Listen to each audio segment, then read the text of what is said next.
Olá, você já ouviu falar em codependência? Bom, muita gente se preocupa apenas com, ou já ouviu falar apenas da dependência química, do tratamento para dependência química, mas muita gente desconhece completamente esse conceito da codependência, que é uma condição psicológica que afeta normalmente o marido, a esposa, o parente mais próximo da pessoa que é dependente químico. E esse é o assunto que a gente vai abordar agora aqui com o Erickson Figueira, que é psicólogo e um dos poucos profissionais aqui do Amapá que é especializado em tratamento para dependentes químicos. Obrigado por ter aceitado o convite aqui de bater esse papo com a gente no SNTV, Erickson. Eu que agradeço o convite, é sempre uma honra poder falar sobre o tema, né? A gente sabe que é um tema que ainda é muito tabu, pouco falado, como você bem disse. A gente se preocupa muito em ofertar, em dar essa atenção para o dependente químico, que é extremamente importante, mas muitas vezes a gente acaba esquecendo de fato desse familiar, de dar esse suporte para a pessoa que é codependente química. E aí a gente acaba deixando essas pessoas muitas vezes em estado de sofrimento, né? Então, e você vai entender ao longo da entrevista a importância que tem tratar a codependência para o sucesso, né? Você vai entender a importância que tem o tratamento do codependente para o sucesso do tratamento do dependente químico, né? Sim. Então, se você chegou até aqui, curte aí o nosso conteúdo, compartilhe esse vídeo para a gente continuar produzindo conteúdo para você, porque o YouTube vai entender que esse é um conteúdo relevante que vai ajudar muita gente. Então, Erickson, qual é o que é a codependência?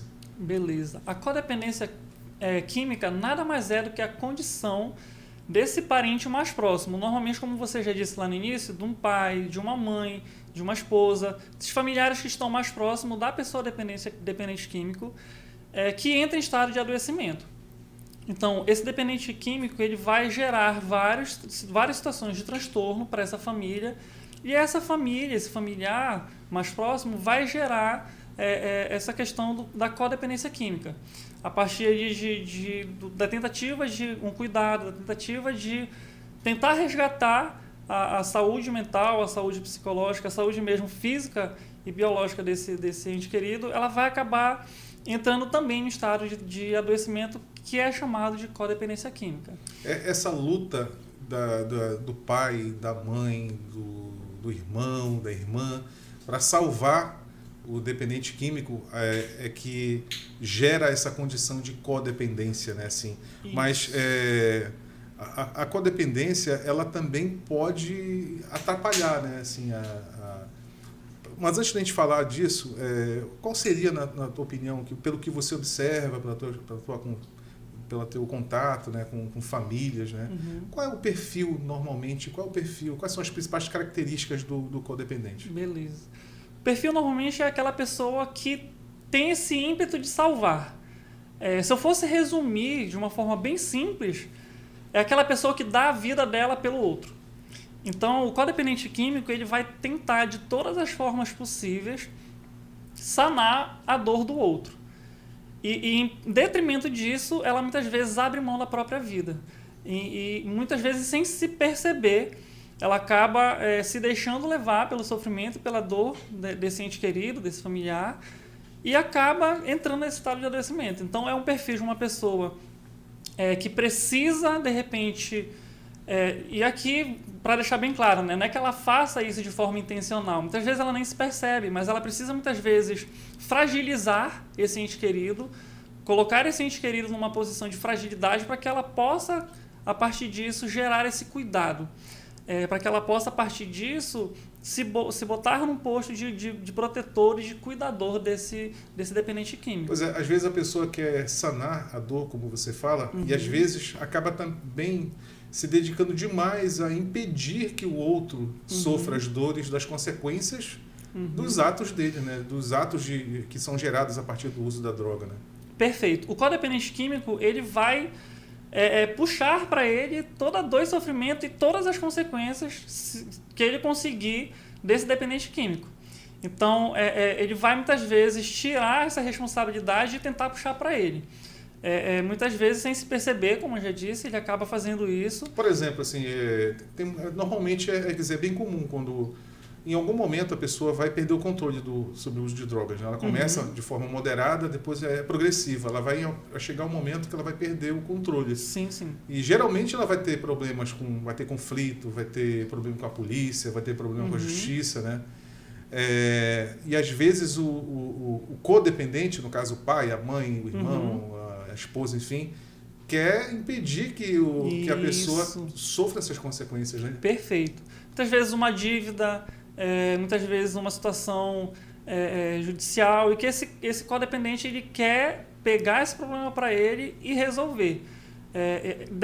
Você falou em dívida agora, tem muita gente que vai na boca de fumo pagar a dívida que o dependente químico deixou com o traficante, né? Sim. Eu já trabalhei um bom tempo já trabalhei algum tempo com dependência química e eu via e presenciei muitas histórias assim, de certa forma até bem assustadoras, de familiar muitas vezes ir até a boca para resgatar uma carteira de identidade que esse filho deixou, resgatar um documento, resgatar um celular, resgatar um bem que esse dependente deixou na boca justamente para fazer o uso da droga, e que esse responsável acaba indo lá para tentar resolver a situação, para tirar esse peso dessa pessoa que é o dependente químico. Né? Então, essa situação de você estar o tempo todo ali tentando resolver os problemas que é causado pelo dependente químico, tirando dele essa responsabilidade. Né? Pois o dependente vai deixando no caminho de um rastro de destruição e o codependente vem atrás limpando tudo. Né, isso, assim, como né? se fosse um pedreiro construindo, o codependente, tentando reconstruir, e o dependente na frente destruindo, demolindo tudo. E essa pessoa com a codependência é como se ela fosse tentando ali ser um pedreiro, tentando reconstruir tudo da forma mais rápida possível. Muitas vezes isso não tem um certo êxito, porque a gente sabe que de fato quem precisa agir, quem de fato precisa tomar as atitudes é a pessoa que sofre com a dependência. O familiar ele vai precisar, ele vai auxiliar, ele vai dar suporte, mas se ele tenta a todo momento sanar esses problemas, resolver essas situações, ele acaba adoecendo junto com o dependente químico. Porque tem pai, tem parente, né, tem familiar que pensa assim: mas se eu deixar o meu filho agora sofrer as consequências desse problema com a polícia, se eu deixar ele sofrer as consequências desse problema com a justiça por conta do uso e tal, isso vai ser pior para ele. Talvez não seja tão pior assim, né? Isso, é muito comum a gente ouvir esse tipo de comentário, tipo, não, mas de repente isso vai ser mais um peso, vai ser mais um motivo para ele se entregar ainda mais na droga, vai ser mais um motivo para ele acabar se envolvendo ainda mais com esse tipo de situação. Mas assim, a gente precisa entender que de fato deve ser muito difícil para o familiar, para esse codependente químico, ver o seu ente querido nessa situação. Mas é muito importante que a gente tente ao máximo exercitar e trabalhar que esse dependente químico ele exerça a autonomia dele mesmo no adoecimento, para que ele perceba que ele de fato é o autor dessa história que ele está construindo. E essa situação que você traz, Celis, ela é muito comum, de repente o familiar ficar com pena, ficar com dó e ficar nesse pensamento de, poxa, mas caramba, é mais um problema, e aí vai ser mais um motivo para ele se entregar ainda mais, então eu vou resolver. Para que não piore a situação, eu vou resolver. E muitas vezes acaba que piora ainda mais, porque a situação do dependente piora e piora junto a situação do familiar, do codependente. É verdade que o familiar, o codependente no caso, ele geralmente sente ele é movido por uma espécie de culpa? Sim, sim. Por isso que ele quer ser o salvador o tempo todo?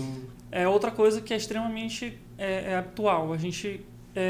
Eu conversava muito, na época que eu trabalhava nessa comunidade terapêutica, conversava muito com os pais, com os familiares, principalmente mães, né? É muito mais comum você ver mulheres, você ver mães. Isso é algo que chama muita atenção, inclusive. O tanto de mães que acompanham, que estão ali e que carregam de fato uma culpa. Eu de repente não dei devida atenção, eu não observei que ele estava se envolvendo com determinado tipo de gente, ou então eu deveria ter sido mais rígida, ou então eu deveria ter sido menos rígida. Então essa culpa é muito comum com o codependente. Essa culpa no sentido de, caramba, talvez tenha sido eu que tenha gerado esse problema.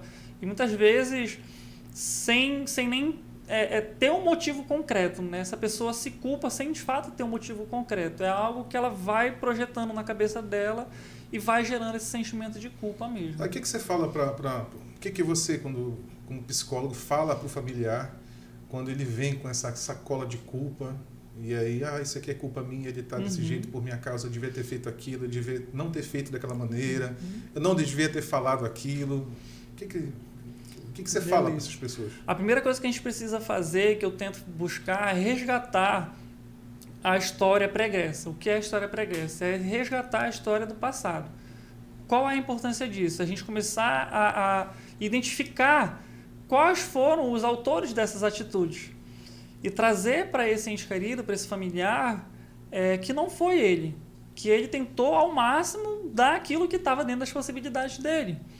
E que a gente, enquanto ser humano, tem limite. A gente, enquanto ser humano, a gente vai chegar num ponto que não consegue mais agir. E ele precisa respeitar isso.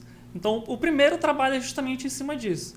Identificar quais foram as escolhas de cada um. Qual é a minha responsabilidade nessa história? A gente precisa entender que ambos, de fato, são responsáveis até um certo ponto. Mas para a gente começar a desmistificar e tirar esse sentimento de culpa, um dos primeiros exercícios é esse, tirar essa culpa e começar a transformar em responsabilidade. É fazer essa substituição de culpa por responsabilidade.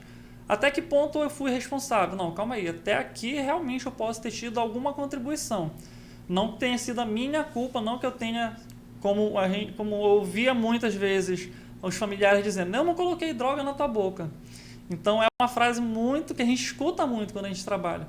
Então é de fato a gente observar quem é responsável por quais atitudes e começar a trazer esse familiar para esse pensamento de que ele não tem culpa, ele de fato fez aquilo que estava a seu alcance, ele de fato fez na infância, na adolescência, seja qual for a etapa da vida. Muitas vezes a gente, mas lá na infância de repente não dei devida atenção.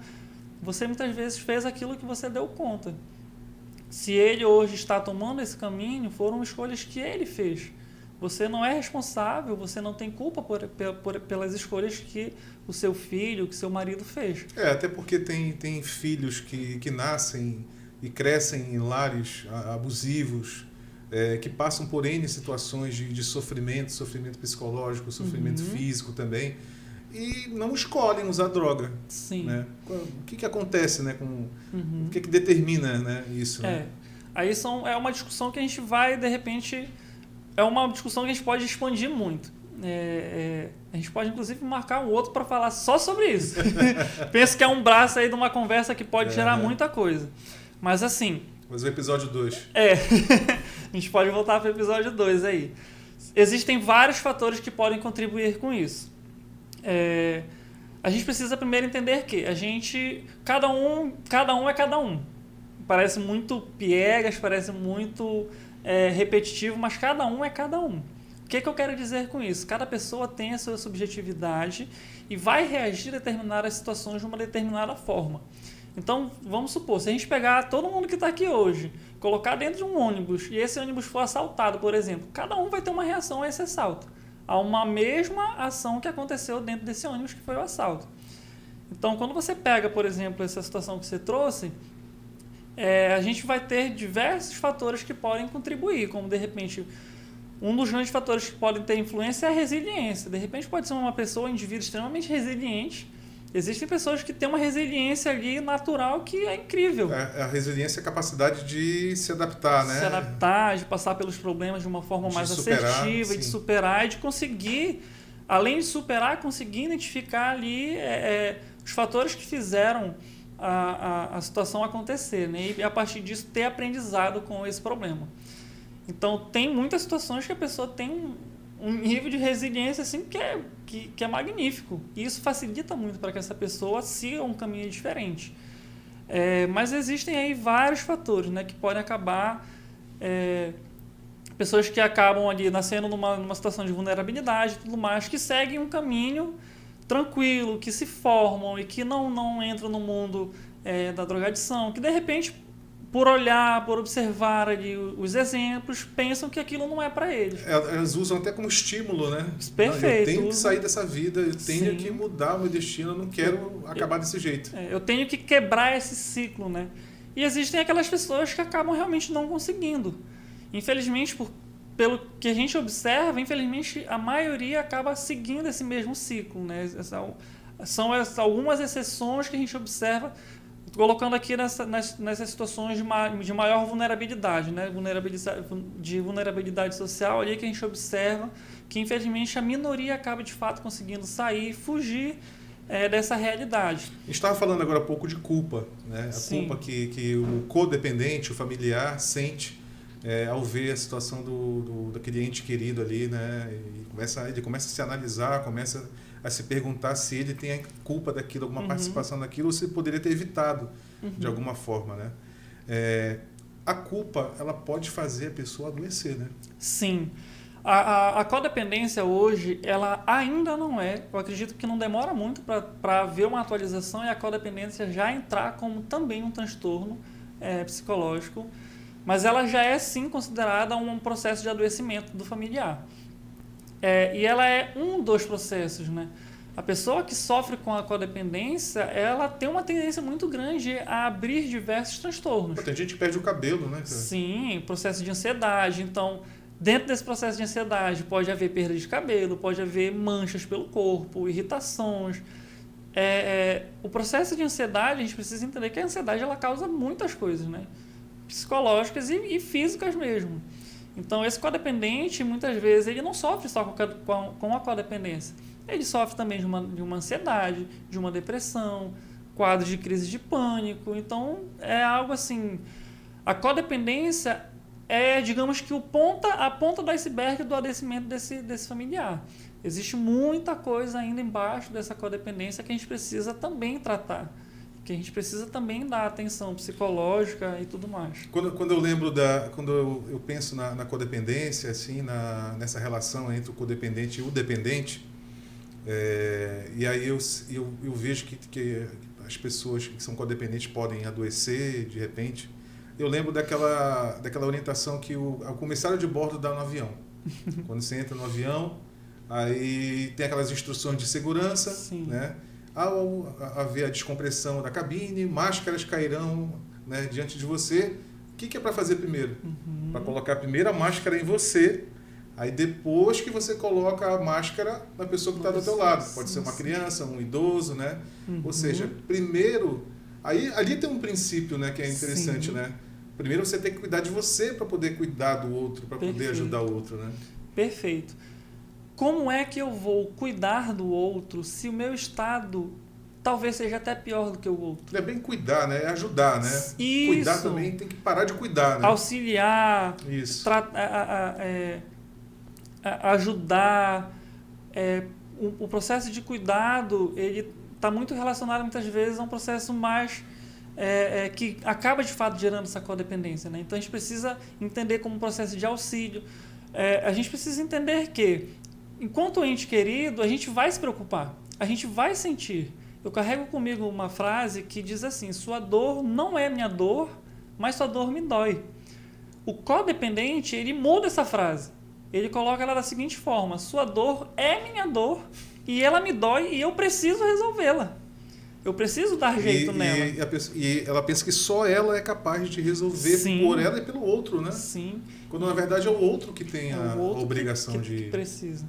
Então essa situação que tu traz da aeronave é perfeita. É de fato primeiro colocar a máscara em mim, eu primeiro cuidar de mim para eu de fato conseguir auxiliar o outro no processo dele. Se ele permitir. Isso é muito importante. Ele pode querer receber a máscara ou não, né? Ele pode querer ou não receber essa máscara. E se ele não quiser receber a máscara, aí ele vai ter que aprender com a vida. Perfeito. A gente precisa também começar a se questionar o que eu faço quando o outro não me permite colocar essa máscara nele. E aí, se a gente se desespera, se a gente entra aí num movimento de angústia, provavelmente você já está com indícios aí de... Provavelmente não, você já está com indícios de codependência química. Agora, qual é a diferença entre você se cuidar, né, para poder apoiar, né, digamos assim, né, cortar esse cordão umbilical é importante, né? Deixar a pessoa, ali, o adicto, o dependente químico, sofrer as consequências dos próprios atos, né? Mas tem uma diferença também entre você se desligar aos poucos disso, né, entre aspas, e também abandonar, né? Sim. São duas coisas diferentes, né? Perfeito. Quando a gente fala que a gente precisa começar a se desvincular, começar de fato deixar que o outro arque com as consequências das suas atitudes, a gente não está falando de forma alguma que a gente tem que desligar totalmente essa conexão, que a gente tem que largar o outro de mão, como muitas vezes eu escuto, deixa ele aí, então deixa acontecer o que for que tiver. Deixa se lascar. Deixa se lascar. Não é dessa forma. Quando a gente fala de começar de fato a se cuidar primeiro, é você perceber que o apoio que esse outro vai receber depende muito mais dele do que de você. É você esperar o movimento dele e não você se movimentar primeiro. Um exemplo, vamos supor que de repente você está vendo ali, você sabe que de repente aquela pessoa precisa de um psicólogo, vamos supor. Pô, seria bacana se o fulano fosse lá numa consulta, no atendimento, lá no CAPES. Você pode chegar de repente e sugerir para essa pessoa. Se ela disser não, beleza. Você pode persistir, mas insistir já é algo que começa a se tornar um pouco mais problemático. Se essa pessoa de repente chegar com você e disser, olha, eu reconheci que realmente eu preciso de ajuda e tudo mais, você pode me dar esse suporte, de repente me indicar um profissional ou algo do tipo? Beleza. Agora, é muito diferente de você, se essa pessoa chegar para você e disser assim, tô precisando de ajuda, me indica, você dizer, não tô afim não, eu já me cansei, te vira para lá.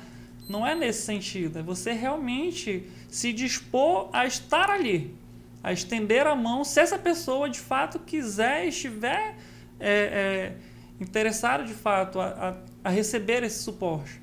É você perceber que o movimento, como eu disse, ele precisa vir do outro. Esse outro precisa demonstrar que ele quer, que ele precisa e que ele está de fato disponível a isso.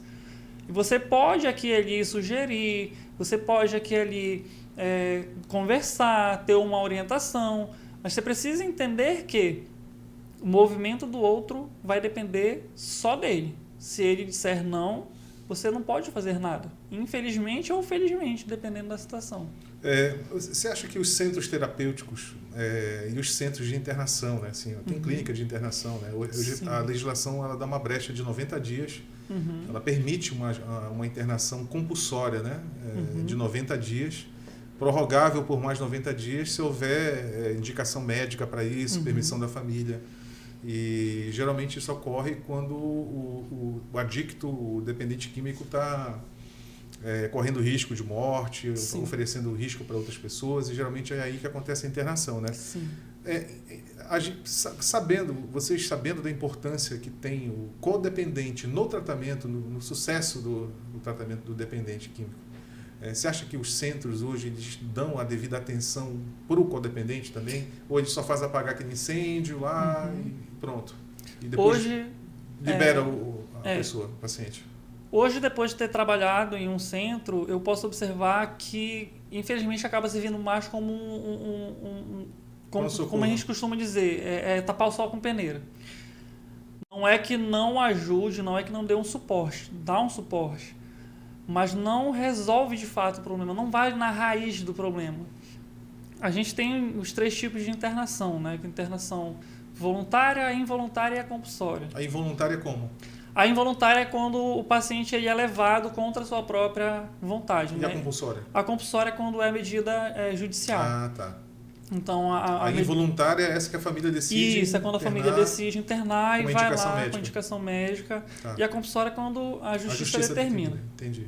Então, assim, de fato a gente observa índice, a gente observa dados de que a internação voluntária tem um índice muito maior de acertabilidade com relação a tratamento. Por quê? Justamente porque o indivíduo reconhece que ele precisa desse tratamento, né? Então, a pessoa, quando ela reconhece, é um passo muito importante. A pessoa reconhecer que ela precisa desse tratamento é o primeiro passo para ela, de fato, entrar nesse tratamento. Então, quando ela olha, ela observa tudo aquilo que ela já fez e consegue reconhecer que ela está indo por um caminho que não vai ser o melhor e que precisa de ajuda, ela já está um passo à frente. Mas a gente precisa também pensar um pouco nos familiares. Eu tive 2 casos na minha família. Na época eu era muito jovem, eu ainda era criança, e eu era extremamente contra a internação involuntária porque eu achava que não tinha eficácia, não tinha eficiência, não funcionava para nada. E com o passar do tempo, fui observando algumas situações e fui me colocando no papel de familiar. E conversando com outros familiares também, eu fui entendendo algumas coisas que são muito mais complexas. Então, o que eu queria trazer para reflexão com relação a essa situação de internação involuntária, principalmente? Existem muitos pacientes dependentes químicos que eles acabam, por conta da dependência química, perdendo total noção de perigo, total noção de que de fato pode acontecer alguma coisa com ele, e a droga vai mexer com o cérebro dessa pessoa num nível e que ela muitas vezes fica incapacitada de fato a conseguir se ajudar. Então imagina você, familiar dessa pessoa, pai, mãe dessa pessoa, que está nessa situação, que muitas vezes está devendo numa boca, o seu filho está prometido de morte, você sabe de repente que seu filho corre risco ou de morrer, alguém de repente chegar e matar seu filho na rua, ou de repente seu filho ter até mesmo uma overdose, acabar consumindo um alto índice de droga e morrer. Você, enquanto familiar, por mais que você de repente reconheça que ele quem precisa agir, você vai querer ver e deixar o seu familiar morrer? Ou você vai querer tentar de alguma forma ajudá-lo, nem que seja para naquele momento ele sair da rua e que permaneça vivo pelo menos mais alguns dias? Porque às vezes o paciente está internado ali nessa situação que você está descrevendo, mas ele não está convencido de que ele tem que mudar, né? Sim, sim. Acontece muito. Eu vi, durante o tempo que eu trabalhei nessa comunidade, eu vi os 2 lados da moeda. Qual os 2 lados? O paciente involuntário que entrava e que sabia que ia ficar um tempinho ali, depois ia voltar e voltaria a usar, e já estava só esperando aquele tempo acabar. E muitas vezes já estava planejando, já fazia todo o esquema para quando saísse, voltasse ao uso, porque de fato não reconhece a importância e a necessidade daquela mudança. Mas também eu via o outro lado da moeda, que são pacientes que entravam involuntários, totalmente fora de si, por conta do processo de drogadição, que já estava num nível de progressão gigantesco, e que quando voltavam, vamos dizer, entre aspas, voltavam para essa realidade, já depois desse processo de desintoxicação e tudo mais, que tomavam consciência de novo, conseguiam reconhecer a importância. Tem algum estudo, alguma estatística? Olha, a maioria, a minoria? Eu nunca vi nenhum índice sobre isso. Vou falar da minha experiência. Não é de cura, né? É de controle, Isso, né? De controle. Eu vou falar da minha experiência de vivência, porque assim, eu já pesquisei e não encontrei nenhum índice com relação a esse processo que eu estou falando em si. Os índices que eu já vi, que eu já pesquisei, é sobre processos de internação voluntária e involuntária, que a voluntária tem um índice de recuperação muito maior. Mas na minha experiência observando os pacientes lá, a maioria tinha essa tomada de consciência, de reconhecer, caramba, se meu familiar não tivesse me colocado aqui dentro, eu estaria morto. Eu estaria morto. E eu agradeço que eu fui colocado aqui, mesmo contra a minha vontade, que eu fui colocado aqui, que agora eu tenho a oportunidade de restabelecer minha saúde e de mudar minha vida. Mas, então, assim, você é divergente, então, do movimento antimanicomial, por exemplo? Mais ou menos. Tem uma corrente né? Que é contra a internação involuntária. O que eu penso, aqui é um ponto bem polêmico, inclusive. Inclusive, provavelmente vou ser bem criticado por isso. Mas vamos lá. Eu sou todo dia. O que é que eu penso? Existem situações, eu particularmente penso dessa forma, inclusive vi alguns, não vou lembrar o nome agora do rapaz, mas enfim. Existem situações que a gente observa, não só a dependência química, aqui no Amapá a gente tem visto menos, eu pelo menos tenho visto menos, mas ainda vê de pessoas que estão em estado de rua, de pessoas que estão desjogadas, de pessoas que estão em situação de rua. Porque não tem onde ser amparada. Por que não criar um lugar, um espaço para que essas pessoas tenham um amparo? Óbvio, esquece essa ideia de manicômio, isso a gente precisa de fato esquecer. Esquecer não. Porque a experiência do Brasil é muito ruim, isso, né? É bom muito a gente... traumática, né? A Sim, história, né? Com certeza. Inclusive é bom fazer essa correção, porque esquecer não, porque a gente precisa lembrar para de fato não repetir.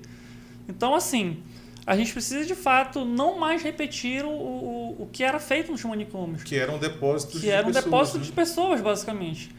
Eu, particularmente, penso que a gente precisa, de repente, ter esses espaços de forma humanizada, com profissionais capacitados, um espaço aberto. Como é um hospital, né? Como é um hospital, que o familiar pode chegar, pode visitar, que essa pessoa possa receber cuidados, possa ter um espaço para dormir, que ela possa ser alimentada, que ela possa, quando quiser ir e vir. Então, que existam esses espaços de acolhimento de fato dessas pessoas num tempo mais prolongado. Um albergue. Isso, como se fossem albergues, para que essa pessoa de fato possa ficar ali e tenha esse amparo. Um albergue terapêutico. Isso, seria mais ou menos por aí. Bom, Erickson, obrigado por ter participado com a gente do SN Podcast, cara. Eu que agradeço o convite. Quem quiser conversar mais com o Erickson, liga para onde? Você pode ligar no 98133-1786.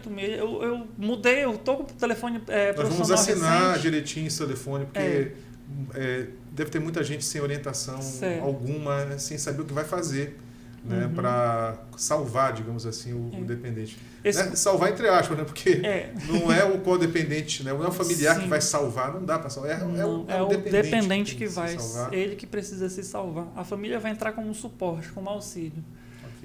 8133-1786. Meu número pessoal, eu não lembro meu profissional agora de cabeça, eu mudei recente. Nosso então, diretor Luiz Henrique está chamando a atenção da gente para reforçar. Mas a gente vai colocar, deixa eu assinar direitinho, está aí na sua tela para você ver o telefone do Erickson. Tem Instagram também. Tem Instagram, você pode entrar lá no @EricksonPC. Que você vai também entrar em contato comigo, você pode pesquisar lá, que você vai poder tirar dúvidas, você vai poder, de repente, se quiser conversar sobre o assunto, você pode ficar à vontade, eu vou estar disposto lá. O que eu puder te ajudar, pode ficar à vontade, que eu vou tentar ao máximo. Você não esquece de curtir o nosso conteúdo para o YouTube entender que isso aqui é um material, e com certeza é um material muito relevante para outras pessoas poderem acessar. Valeu e até a próxima.